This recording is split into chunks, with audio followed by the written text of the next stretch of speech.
Good evening, hello and welcome. You're watching CNN News 18. This is Nation at 5 with me, Poonam Burde. The big story we're tracking at this hour and that we'll continue to track over the next 24 hours is the inauguration of the new Parliament building. And before that building is inaugurated and dedicated to the nation, we here at CNN News 18 are getting you the first pictures, a sneak peek into the new India's new Parliament. These are exclusive visuals that you see on your screens coming in of what the new Lok Sabha and Rajya Sabha is going to look like. There are lots of inferences, lots of inspiration coming in from several of our heritage buildings. The Lok Sabha is going to be peacock themed, while the Rajya Sabha is going to be taking inspiration from the lotus. All of this is going to be thrown open by the Prime Minister in a grand ceremony on Sunday, which is in just 2 days from now.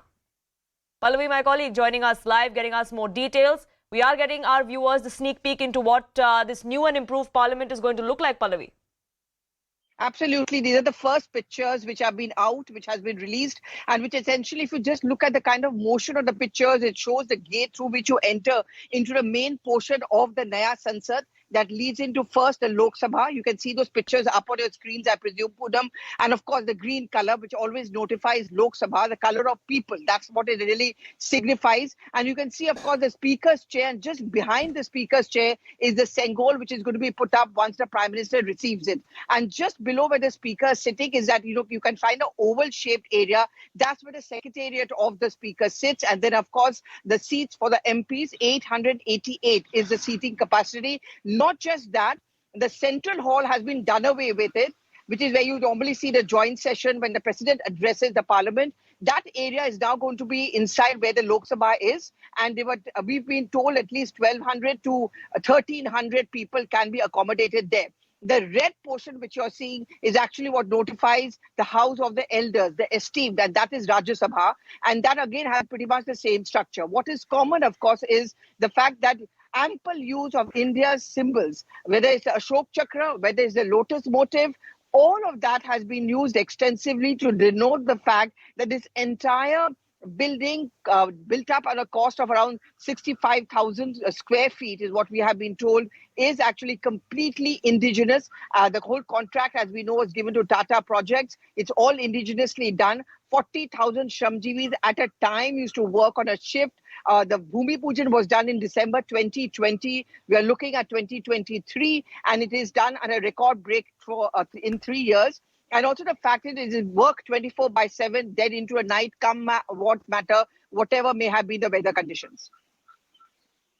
It is a new and improved one, and many within the opposition are also saying that. Do stay on with me, Pallavi. Maria Shakila, political editor, also joining us on this broadcast. But there's new information that's now trickling in. And like I said, this new building, this new and improved one, is mesmerizing many within the opposition, even as the opposition calls for a boycott. And now it's NC leader and former Chief Minister of Jammu and Kashmir, Omar Abdullah, who's reacted. He says, setting aside the brouhaha about the inauguration for a moment, this building is a welcome addition. The old Parliament House has served us well, but as someone who's worked there for a few years, a lot of us have often spoken amongst ourselves about the need for a new and improved Parliament. Better late than never, and I say this one looks pretty damn impressive. That's what Omar Abdullah has now come out and said. And Maria, many within the opposition, like I was pointing out, are wanting to be a part of this particular inauguration of this particular event, the celebration of democracy, because this building is something that should be celebrated. It is a symbol of a self-reliant India. Yes, absolutely. And likes of Omar Abdullah, who have served also as members of parliament, they realized that how the old building was dilapidated. And if you speak to MPs who have been perhaps, inside the Lok Sabha, the Rajya Sabha, for several terms, they would be able to put that in context of how the structure in itself is actually falling apart, and hence there is a need for a more impressive building, which is more reflection of how India is marching, how India is growing. And for Omar Abdullah to break ranks and come out in support of this structure and say that it is about improved parliament building, which has to be celebrated rather than the entire politics around it. Let's see. Let's actually hope that there'll be more leaders in opposition who will be talking about how the structure, the new parliament building, the Naya Sansad, is very, very impressive, because certainly it's majestic. If you look at the first set of visuals that have come in, Poonam, and we can definitely see this as a reflection of how India has changed, how India as a country is growing, how India is a nation to watch out for. Yes. And there's a lot of curiosity around the India story. And when we look at these visuals, the MPs should take great pride in the fact that they would be inside this hall, the Lok Sabha and the Rajya Sabha. So I think that honor will be attached to this place of eminence and should be viewed from that prism. I guess several of them should break ranks now and come out and support and participate in what is going to be a historic event on Sunday.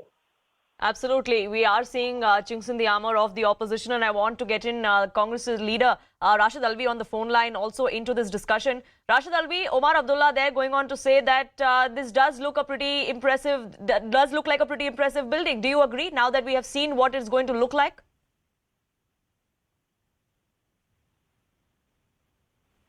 Mr. Alvi? We'll try and reconnect with Rashid Alvi of the Congress Party and try and get a reaction coming in as far as not just what this new and improved Parliament building looks like, but also where the opposition stands. They wanted to make this about opposition unity, also talking about 2024. The entire discourse, Pallavi, has been peppered with 2024, especially as far as the Sengol is also concerned. Like we've seen several parties jumping in, talking about the transfer of power after 2024. But this opposition unity or the show of which that they want to put up looks like it's not as hunky-dory as they would want us to believe. You know, I don't think anyone in the opposition spectrum, frankly speaking, Poonam, we had even anticipated, for example, the Sengol announcement by the BJP or by the Home Minister. Because, you know, look at it from the DMK's point of view. Here's a party which is totally based in Tamil Nadu. Elections are going to be there a couple of years away, months away, I would say. And over there, something like Sengol, which is soaked in Tamil pride and tradition, is likely to be raked up by its adversaries over there. For example, not just the BJP, but certainly the AIADMK, which hopes to bounce back. What kind of an explanation then can the DMK give? What kind of a defense can the DMK give? I'm sure there are many within the DMK who are not coming out openly, are wondering whether they were hasty in giving this kind of a support as far as boycott is concerned. Look, you can prove your point by saying that, yes, we don't agree with the Prime Minister inaugurating it. But boycott, according to many, is just an extreme step. At the end of the day, the parliament composes of not just the ruling party, but very importantly, the opposition parties as well.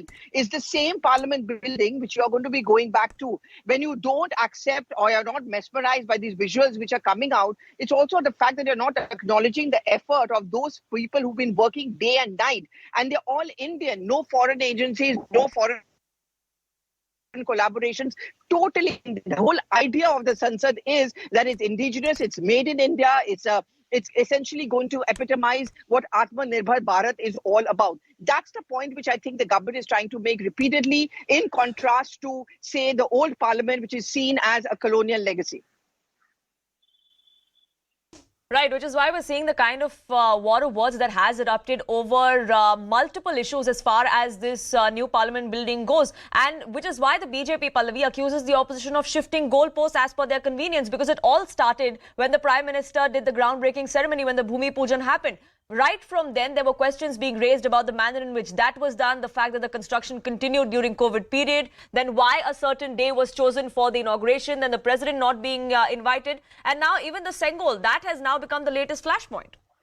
Sengol actually was an issue which was raised by the Congress party. It all started really today, this morning, when Jairam Ramesh tweeted and he quoted a particular article to make the point that it's a part of WhatsApp universally. See, at the Congress press conference, we repeatedly tried to ask him this question, but he said, don't divert attention from the 9 years of misrule of the Modi government. But the fact is, Poonam, I'm sure in private there may be many who would be unhappy with the idea of Sengol being commented upon. One thing which the Congress and most opposition political parties have tried to steer clear of is any conversation or any narration which actually leads to a polarization. This matters for 2024. It matters for parties like the TMC, for the Congress party also. I mean, why not? And the Samajwadi party and so on and so forth. And therefore, whether you talk about Sengol, whether you're going to talk about the Havan Puja, the Pratna Sabha, which is going to go on, I don't think it is going to cut much ice with the narrative which the opposition is going to be, it has been raising, that, you know, they are Asli Hindus. That's going to be a real bit of a problem as far as opposition goes.